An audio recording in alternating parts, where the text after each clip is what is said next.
ফল ফলে থাকে। এই দেখো গাছে পাখিদের বাসা। আর এই দেখো এই যে একজন আসে ভাঙার জন্য, শুধু ওস্তাদ এখনই ছিঁড়বে। আর দেখো এই যে এরকম এসে আস্তে করে ছিঁড়ে ছিঁড়ে রেখে চলে যায় এই ফলগুলোকে। আমার তো ভীষণ ভালোই লাগে ফলগুলো দেখতে এবং খেতে, কিন্তু বলে ডায়াবেটিসের মহা ওষুধ।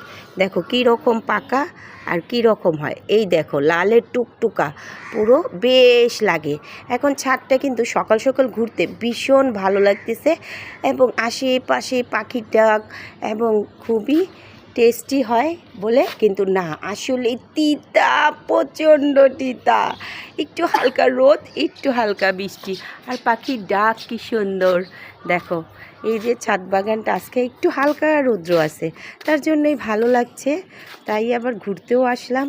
আর দেখো এই তো আকাশটা কত সুন্দর।